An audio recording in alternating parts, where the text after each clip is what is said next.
नेपालको कानुनले जन्म र मृत्यु दर्तामा कुनै शुल्क तोकेको छैन। कान्तिपुर समाचारमा आज आफैले चुनेर पठाएका प्रतिनिधिलाई घुस रकम बुझाउन नसक्दा वर्षौं धाएर पनि जन्म र मृत्यु दर्ता गराउन नपाएका नागरिकको पीडा, न्यायालयको गतिरोधसँगै प्रदेश 1 र कर्णालीमा सत्ता परिवर्तनका समाचार, साथै भारतमा विद्युत निर्यातको बाटो खुलेको प्रसङ्ग र कोप सम्मेलन सम्बन्धी सामग्री पनि रहनेछन्। नमस्कार, अब मुख्य समाचार। बहिर्गमनका विषयमा प्रधान न्यायाधीशको शर्त, भन्छन् जबरजस्ती हट्दिन, भोलिसम्म राजीनामा नदिए देशव्यापी आन्दोलनमा जाने बारको तयारी। प्रदेश 1 को मुख्यमन्त्रीमा एकीकृत समाजवादीका नेता राजेन्द्र राई नियुक्त, कर्णालीमा काङ्ग्रेसका जीवन बहादुर साईलाई सत्ता। नेपालमा उत्पादित बिजुली भारतलाई बेच्ने बाटो खुल्यो, आजैबाट 39 मेगावाट निर्यात, तिहारमा ढुक्क भएर बिजुली बाल्न प्राधिकरणको आग्रह। महोत्तरीमा जन्म र मृत्यु दर्ता गर्न पनि जनप्रतिनिधिले असुले घुस, रकम दिन नसक्नेहरू वर्षौं सेवाबाट वञ्चित। फेरि ये इधर भन्छ कि मलाई 10,000 रुपैयाँ चाहियो, तब जन्मदाता भन्छ।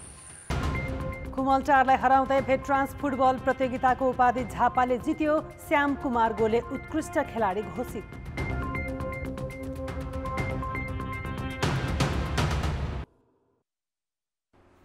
प्रधान न्यायाधीश सोलेन्द्र शमशेर जबराको बहिर्गमनको माग गर्दै सर्वोच्च अदालतका न्यायाधीशहरू 9 दिनदेखि इजलासमा नबस्दा न्याय सम्पादन अवरुद्ध छ। हिजो बन्दी प्रत्यक्षीकरणका मुद्दाको सुनवाई गरेका न्यायाधीशहरूले आज ती मुद्दा पनि हेरेनन्।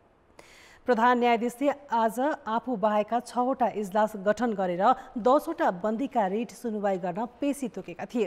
अघिल्लो सोमबारदेखि लगातार इजलास बहिष्कार गरेका न्यायाधीशले हिजो बन्दी प्रत्यक्षीकरणका मुद्दामा सुनवाई थालेका थिए, तर आज उनीहरू तोकिएको इजलासमा बसेनन्। बन्दी प्रत्यक्षीकरणसँगै बैंकिङ कसुरको मुद्दा पनि जोडेर पेशी तोकेपछि न्यायाधीशहरूले इजलास छाडेका हुन्। प्रधान न्यायाधीशको कदमलाई चलाखीका रूपमा लिएका उनीहरूले बन्दीको बाहेक विषय नहेर्ने अडान राखेका छन्। जबराले सम्मानजनक बहिर्गमनलाई केही समय नेतृत्व गर्न पाउनुपर्ने, तर जबरजस्ती गरिएको खण्डमा संविधान अनुसार नै अगाडि बढ्ने बताएका थिए। राजीनामा गर्न सुझाव दिँदै आएका न्यायाधीशहरू भने त्यसबाट पछाडि फर्कन नसक्ने अडानमै छन्। प्रधान न्यायाधीश सोलेन्द्र शमशेर जबराको राजीनामा माग गर्दै कानुन व्यवसायी आन्दोलनमा छन्। सर्वोच्च अदालतकै न्यायाधीशहरू पनि बहिर्गमनकै पक्षमा छन्, तर प्रधान न्यायाधीश जबराले भने पद छाड्न आनाकानी गरेपछि नेपाल बारले आन्दोलन चर्काउने चेतावनी दिएको छ।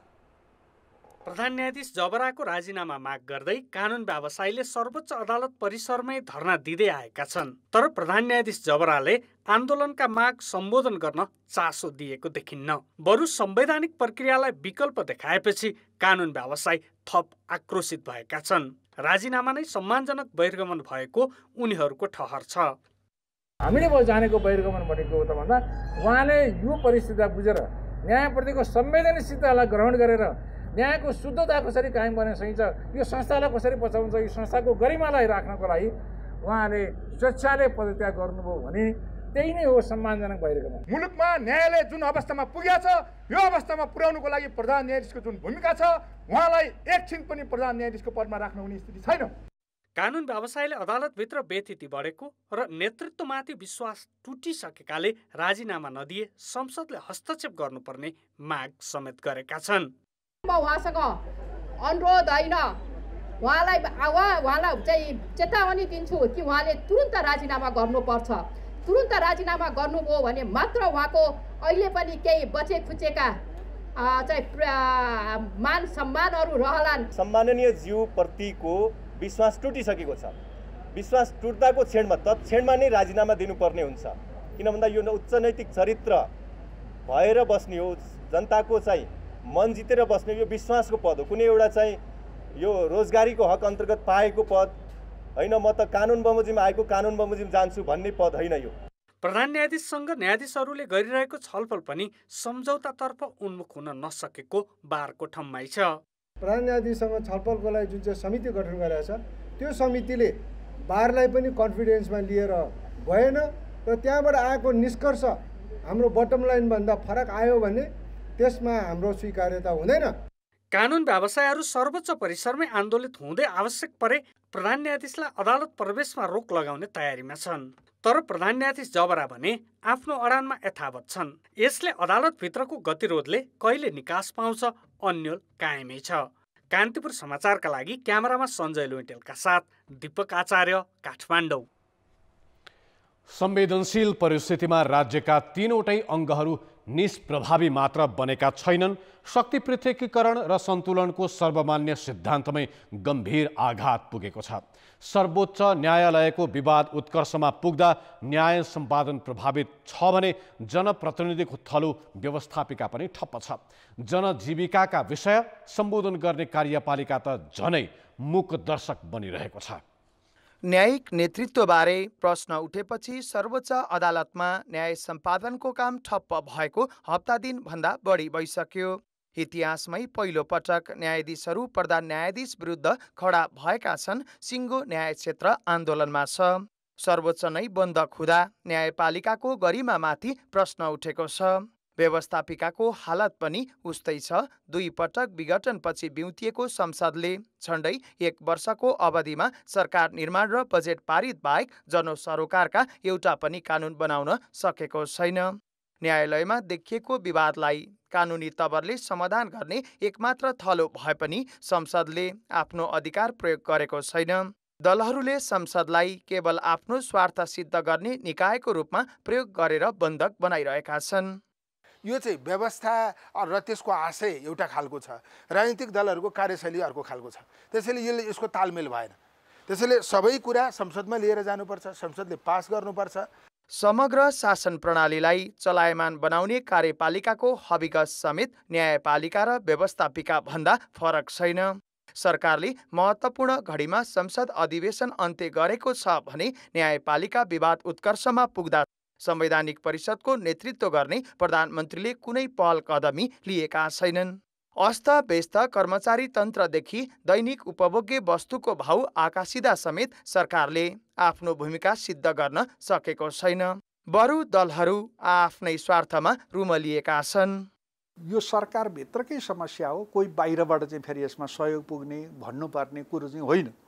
तर किन सरकार यो गरिरहेको छैन?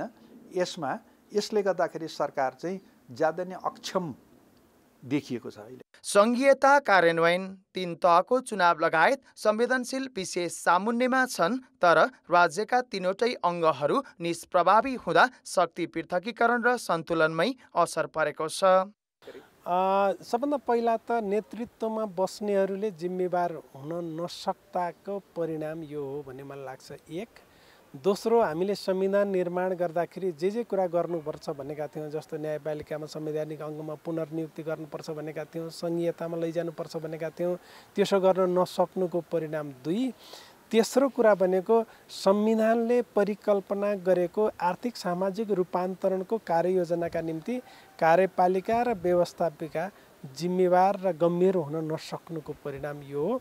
न्यायालय र सरकारलाई ठिक ठाउँमा राख्न सक्ने संसद प्रभावकारी छैन भने सरकारले गलत कानुनी बाटो समाए त्यसलाई रोक्न सक्ने अदालत आफै अलमलमा छ। कान्तिपुर समाचारका लागि क्यामेरामा राजेन्द्र महर्जनका साथ बाबुराम तिमिल सिन्हा, काठमाडौँ। नेकपा एकीकृत समाजवादी संसदीय दलका नेता राजेन्द्र कुमार राई प्रदेश 1 को मुख्यमन्त्री नियुक्त भएका छन्। कर्णालीमा पनि नयाँ सरकारको नेतृत्व नेपाली कांग्रेसका जीवन बहादुर साईको हातमा पुगेको छ। प्रदेश 1 प्रमुख सोमनाथ अधिकारीले संविधानको धारा 168 को उपधारा 2 बमोजिम राईलाई मुख्यमन्त्री पदमा नियुक्त गरेका हुन्। उनले आजै शपथ ग्रहण गरेका छन्। 5 दलीय गठबन्धनका तर्फबाट राईले हिजो मुख्यमन्त्रीका लागि प्रदेश प्रमुख समक्ष दाबी पेश गरेका थिए। उता कर्णालीमा कांग्रेस संसदीय दलका नेता जीवन बहादुर शाही मुख्यमन्त्री नियुक्त भएका छन्। गठबन्धनका तर्फबाट शाहीले प्रदेश प्रमुख गोविन्द कलौनी समक्ष दाबी पेश गरेका थिए। उनलाई आजै मुख्यमन्त्री नियुक्त गरिएको हो। प्रदेश 1 को नयाँ मुख्यमन्त्री बनेका राजेन्द्र राई नेकपा एकीकृत समाजवादीका केन्द्रीय सदस्य हुन्। अखिलको राजनीतिबाट उदाएका राई नेकपा एमालेको 9 महाधिवेशनबाट केन्द्रीय सदस्य भएका थिए। एमालेमा छँदा गुटगत स्वार्थको चेपुवामा परेका राईले एमाले विभाजनपछि माधव कुमार नेपाललाई साथ दिएपछि अहिले मुख्यमन्त्री बन्ने अवसर पाएका हुन्।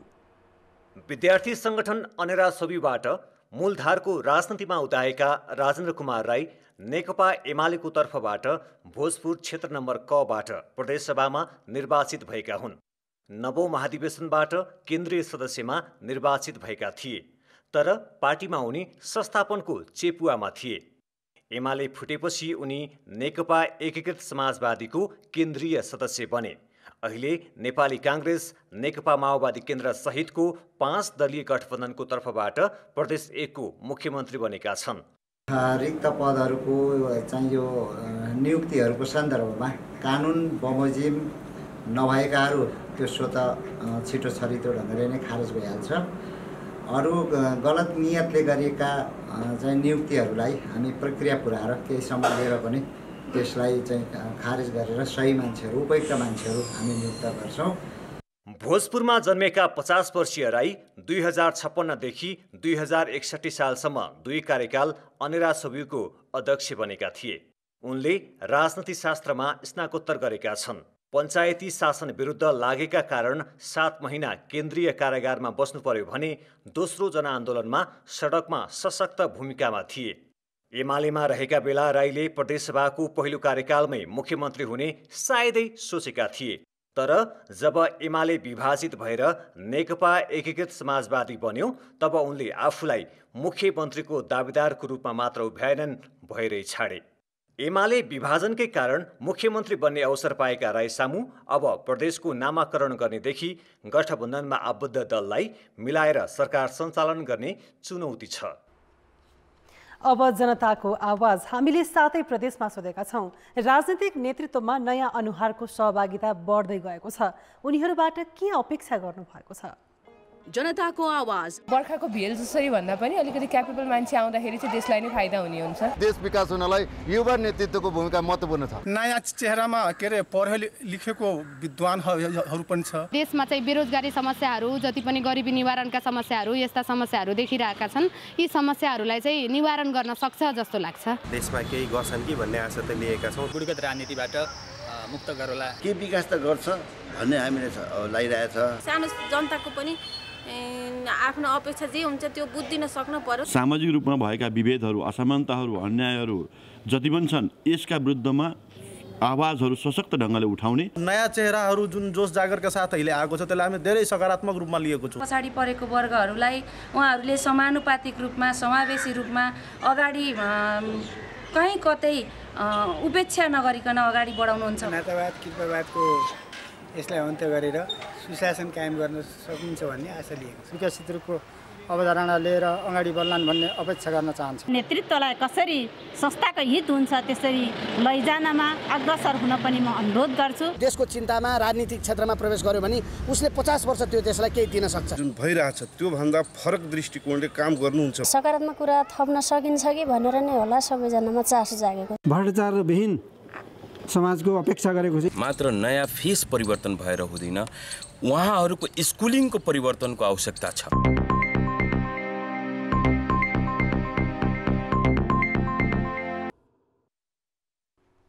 ब्रेकपछि स्वागत छ। जन्म, मृत्यु, विवाह लगायत सामाजिक घटना दर्ता 35 दिनभित्र निशुल्क गर्ने र 35 दिन नाघे 50 रुपियाँ जरिवाना लिएर दर्ता गर्ने सरकारी प्रावधान छ। तर महोत्तरीका जनप्रतिनिधिले जन्म दर्ताका लागि 10,000 रुपियाँसम्म माग्ने गरेको तथ्य बाहिरिएको छ। महोत्तरीको मठियानी नगरपालिका वडा नम्बर 5 गबरौराका भन्नु यादवले आफ्ना 3 सन्तानलाई विद्यालय भर्ना गर्न सकेका छैनन्। जन्म दर्ता प्रमाणपत्र अभावमा विद्यालय भर्ना नै रोकिएको छ। वडामा अध्यक्ष र कम्प्युटर अपरेटरले 10,000 रुपियाँ मागेकाले जन्म दर्ता गराउन नसकेको यादवको आरोप छ। 1 वर्षदेखि वडा कार्यालय धाएर 1500 रुपियाँ दिन तयार हुँदा पनि जन्म दर्ता नभएको यादवको भनाइ छ। चिपले 500 और वाटपन्ज लियो 1000, 1500 रुपियाँ भयो। 1.5 साल भयो पैसाको।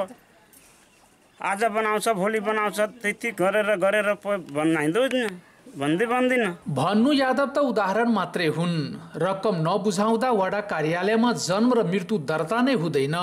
यही वडाका रामनारायण यादवले वडा अध्यक्ष र कम्प्युटर अपरेटरलाई 10,000 रुपियाँ तिरे पनि आफ्ना 3 सन्तानको जन्म दर्ता गर्न नपाएको गुनासो गरेका छन्। स्थानीय रामप्रबोध महतोले पनि जन्म दर्ता बनाउन 3,000 तिर्नु पर्यो। 1 वर्षसम्म वडा कार्यालय धाएकी उर्मिला नायकले 4,000 तिरेर पतिको मृत्यु दर्ता बनाइन्। 1,000 रुपियाँ दिनुको लागि जन्म दर्ता भइसक्छ। देने पछि वैशाखमा 1,000 फेरि रुपियाँ गुम भयो। फेरि इधर भन्छ कि मलाई 10,000 रुपियाँ चाहियो, तब जन्म दर्ता बन्छ। फेरि 10,000 रुपियाँ म दिएको। साल भरि दौड़लिए बुझलखिन मृत्यु दर्ता लागी त नहीं बना दिलकै त कते दौड़ैत त हमरा से 4,000 रुपया लेखी त बना दिल। मठियानी नगरपालिका वाडा नम्बर 5 को कार्यालयले जन्म मृत्यु विवाह दर्ता लगायतका सेवा प्रदान गरे बापत 10,000 सम्म लिइरहेको स्थानीयको आरोप छ। अध्यक्षकै संलग्नतामा अनियमितता भइरहेको आरोप सहित यस वडा विरुद्ध अख्तियारमा उजुरी समेत परेको छ। यही उजुरीका आधारमा गएको अख्तियार टोलीले वडा अध्यक्षलाई असोज 24 गते कार्यालयमै 10,000 घुस रकम सहित पक्राउ गरेको थियो। वडा अध्यक्षमाथि अहिले मुद्दा चलाइएको छ। महोत्तरीका सबैजसो स्थानीय तहले सोझा साझा जनतासँग अनेक बहानामा पैसा असुलिरहेका छन्। यसप्रति सम्बन्धित निकायको अनुगमन र सेवाग्राही स्वयं सचेत हुन जरुरी छ। कान्तिपुर समाचारका लागि अमरकान्त ठाकुर, मठियानी नगरपालिका, महोत्तरी। अब जनमतको अन्तिम परिणाम। जनमतमा हिजो हामीले सोधेका थियौं, सीमा सुरक्षा प्रभावकारी हुन नसक्नुलाई के भन्नुहुन्छ? ए सूचना संयन्त्र कमजोर, बी जनशक्ति र स्रोत साधनको अभाव, र सी खुला सिमानाको असर। जनमतको अन्तिम परिणाम यस्तो छ। ए सूचना संयन्त्र कमजोरमा 33%, बी जनशक्ति र स्रोत साधनको अभावमा 18%, र सी खुला सिमानाको असरमा 49 मत प्राप्त भएको छ। अब जनमतमा आजको प्रश्न। जनमत जन्म र मृत्यु दर्ताका लागि समेत नागरिकले घुस बुझाउनु पर्ने बाध्यतालाई के भन्ने? ए कुशासनको नमुना, बी अनुत्तरदायी जनप्रतिनिधि, र सी नागरिक सचेत नहुनुको परिणाम। जनमतको अन्तिम परिणाम भोलि साँझ 8 बजेको कान्तिपुर समाचारमा प्रसारण गर्नेछौँ। कृपया NEWS news space A, B वा C टाइप गरी 34001 मा SMS गरी आफ्नो मत व्यक्त गर्नुहोला। जलवायु परिवर्तन सम्बन्धी राष्ट्रसङ्घीय सम्मेलन COP26 मा सहभागी प्रधानमन्त्री शेरबहादुर देउवाले महत्त्वपूर्ण साइडलाइन बैठकहरूलाई तीव्रता दिएका छन्।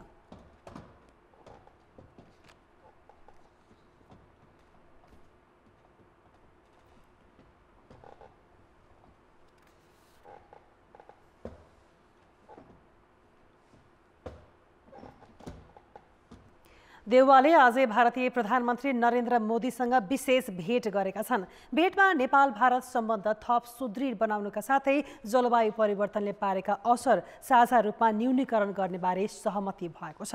प्रधानमन्त्री देउवाले त्यस लगत्तै मंगोलिया र श्रीलङ्काका राष्ट्रपतिसँग पनि जलवायु परिवर्तनका असरबारे छलफल गरेका छन्। त्यसअघि देउवासँग बेलायती प्रधानमन्त्री बोरिस जोन्सनले विशेष भेट गरेका छन्। प्रधानमन्त्री देउवाले अमेरिकी राष्ट्रपति जो बाइडेन र राष्ट्रसङ्घका महासचिव एन्टोनियो गुटेरेस तथा जर्मनीका चान्सलर एङ्गेला मर्केलसँग अनौपचारिक छलफल गरेका थिए। ती भेटहरूमा जलवायु परिवर्तन र तापक्रम नियन्त्रण गर्ने लगायतका विषयमा कुराकानी भएको छ। नेकपा विभाजनसँगै सङ्घदेखि प्रदेश सरकार समेत बाहिरिएको नेकपा एमाले दुवै तहमा विपक्षी बेन्चमा पुगेको छ। केन्द्रदेखि प्रदेशका सबै सरकार गुमाइसक्दा पनि एमालेको मूल नेतृत्वले भने आफ्नो कमजोरी स्वीकार गर्न मानिरहेको छैन। बरु अहिले पनि आफू नै सर्वोपरि भएको जिकिर गरिरहेका छन्। पार्टीको 10औं महाधिवेशन स्थल निरीक्षण गर्न चितवन पुगेका एमाले अध्यक्ष केपी शर्मा ओलीले सोमबार आगामी 3 तहको निर्वाचनमा गठबन्धन दललाई धोबीले लुगा पछारे जस्तै पछार्ने चेतावनी दिए।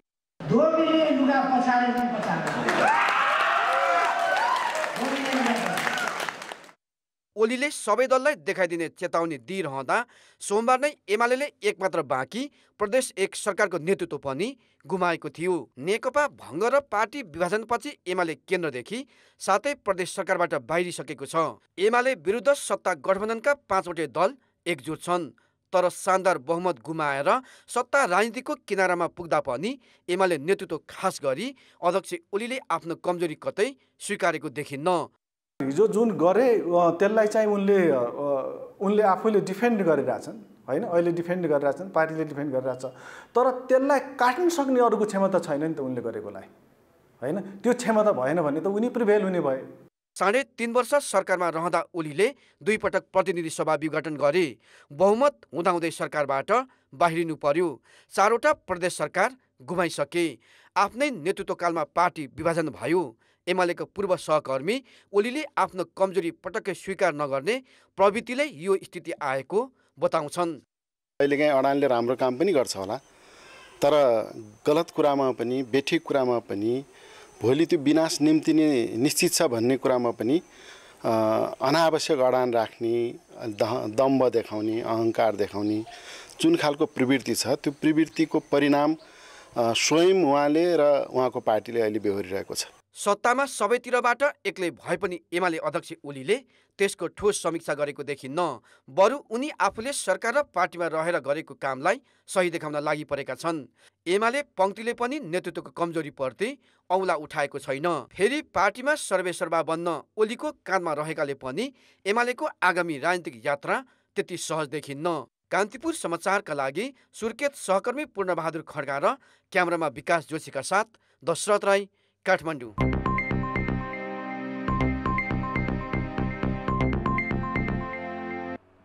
नेपालले भारतीय ऊर्जा बजारमा प्रतिस्पर्धी दरमा बिजुली बिक्री गर्ने अनुमति पाएको छ।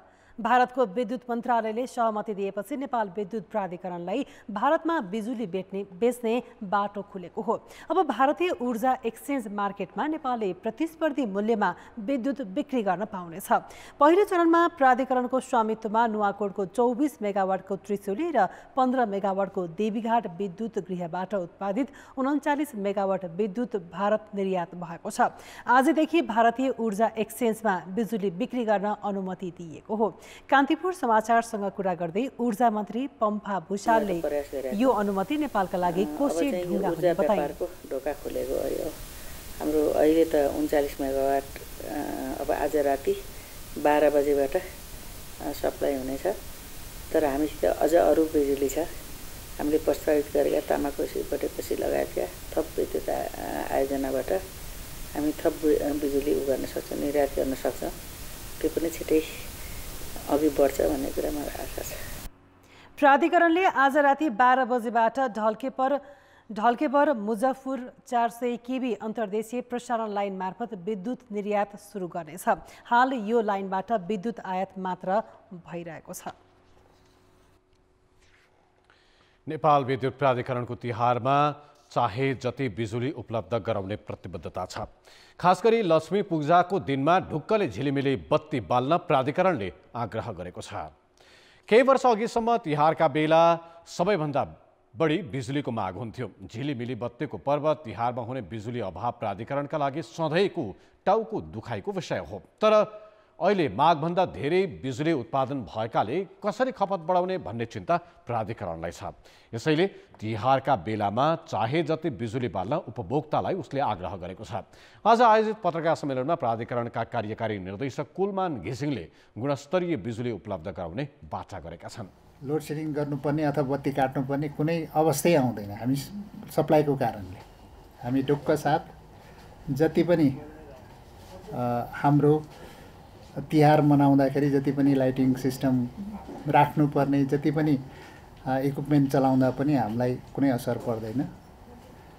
सबै आम नागरिकले, सबै उपभोक्ताले निर्धक्कका साथ तिहारमा झिलिमिली गर्दा हुन्छ। झ्याप्प बत्ती जाने समस्या आउन नदिने वितरण लाइनको स्तर उन्नति तथा मर्मत गरिरहेको पनि प्राधिकरणले जनाएको छ। अहिले 1500 मेगावाट बराबरका आयोजना सञ्चालनमा छन्। मागभन्दा बढी बिजुली उत्पादन भइरहेकाले रातको समयमा 500 मेगावाटसम्म बिजुली खेर गइरहेको प्राधिकरणको भनाइ छ। त्यसैले विद्युतीय सवारी साधनको उपयोग बढाउन समेत उसले आग्रह गरेको छ। बिजुली खपत गर्न अब इन्डक्सन चुलोको प्रयोग बढाउनु पर्ने भन्दै प्राधिकरणले मिटरको क्षमता निःशुल्क बढाइदिने पनि भनेको छ। आयुर्वेदका प्रवर्तक धन्वन्तरीको उत्पत्ति भएको सम्झनामा आज धन्वन्तरी जयन्ती मनाइँदैछ। पौराणिक कालमा देवता र दानव मिलेर समुद्र मन्थन गर्दा धन्वन्तरीको उत्पत्ति भएको पुराणमा उल्लेख छ। नेपालमा विक्रम सम्वत 1974 देखि धन्वन्तरी जयन्ती मनाउन थालिए पनि 2056 सालदेखि यस दिनलाई आरोग्य दिवसका रूपमा समेत मनाउन थालिएको हो। यसैगरी आज धन त्रयोदशी व्रत अर्थात् धनतेरस आज बेलुकी यमदीप दान सुरु गरिने नेपाल पञ्चाङ्ग निर्णायक समितिले जनाएको छ। समितिका अनुसार यमदीप दान आजदेखि सुरु भए पनि काग तिहार भने भोलि परेको छ। आजको दिन माता लक्ष्मी र कुबेरलाई प्रसन्न गर्नको लागि विभिन्न धातुका भाँडा, चाँदीका सिक्का लगायत खरिद गर्ने चलन छ। तिहारमा अत्यधिक प्रयोग हुने भएकाले अहिले बजारमा रङ बेच्ने र किन्नेहरूको भिड छ। रङ्गोली बनाउनेदेखि भाइटिकामा समेत प्रयोग हुने रङहरूमा भने विभिन्न रसायन मिसाउने गरेको देखिन्छ। शरीरमा क्यान्सरसम्म गराउन सक्ने भएकाले सावधानीपूर्वक सकभर बिना मिसावटको रङ प्रयोग गर्नुपर्ने चिकित्सकको सुझाव छ। तिहारमा विशेष गरी रातो, पहेँलो, हरियो, सेतो, निलो सहित 7 भन्दा बढी थरीका रङको प्रयोग गरिन्छ। फलफुल तथा तिनको रसबाट बनाइएका अर्ग्यानिक रङहरू अहिले बजारमा पाइँदैन। हिजो आज पाइने रङहरूमा लेड, निलो तुथो, copper sulphate, aluminium bromide, mercury जस्ता रसायनहरू मिसाइएको हुन्छ, जसले रङलाई आकर्षक बनाउँछ। तर मिसावट भएका ती रङले छाला सम्बन्धी विभिन्न रोग लाग्न सक्ने चिकित्सकहरूले बताएका छन्। छाला चिलाउने, रातो हुने, पानी भरिएको फोका आउने र पछि क्यान्सर समेत गराउने भएकाले मिसावटयुक्त रङको प्रयोग कम गर्नुपर्ने उनीहरूको सुझाव छ।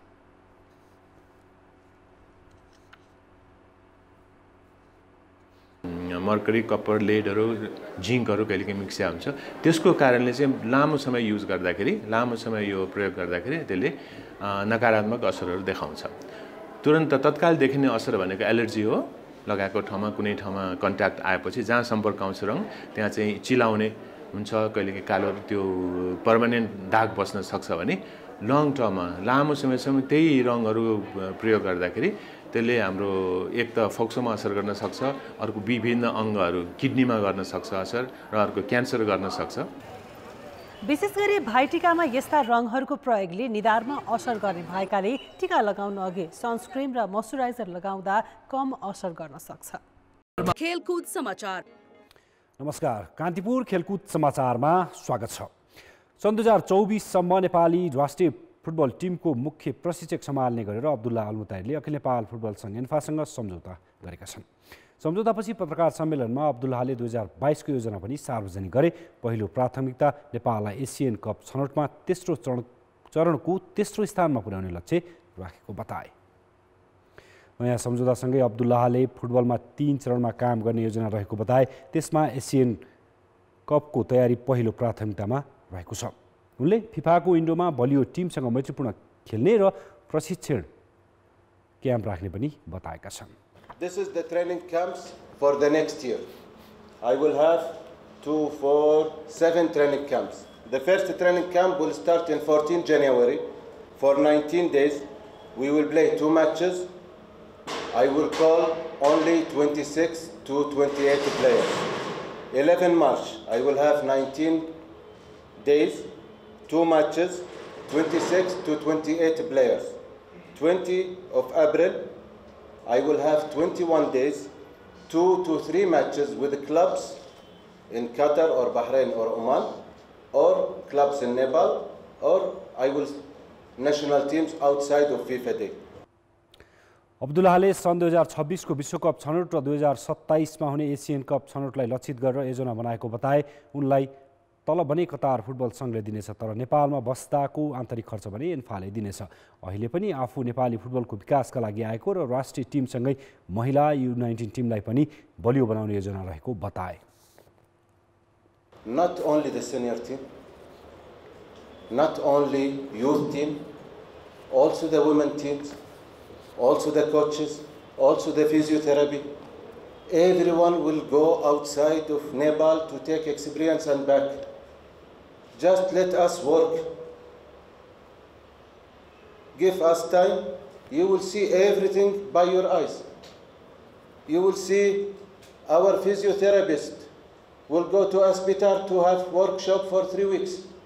You will see other coaches go outside to take pro license, A license, B license outside. You will see youth players go outside to take experience in the leagues outside. Just be patient. नेपाललाई पहिलो पटक साफ च्याम्पियनशिपको फाइनलमा पुर्याएका अब्दुल्लाहले यसअघि नेपाल नफर्कने भन्दै उतैबाट स्वदेश गएका थिए, तर कतार फुटबल संघ र एन्फाको आग्रहमा उनी नेपाल आएका हुन्। खेलाडी र समर्थकको मायाले आफूलाई नेपाल फर्कन बाध्य बनाएको उनले बताए। झापा भेटरान्स फुटबल क्लबले मेयर कप भेटरान्स फुटबल प्रतियोगिताको उपाधि जितेको छ। त्रिपुरेश्वर स्थित दशरथ रङ्गशालामा आज भएको फाइनलमा झापाले एफई खुमलटार भेटरान्स क्लबलाई 2-1 गोल अन्तरले पराजित गर्दै उपाधि हात पारेको। झापालाई उपाधि दिलाउन दुवै गोल श्याम कुमार गोलेले गरे।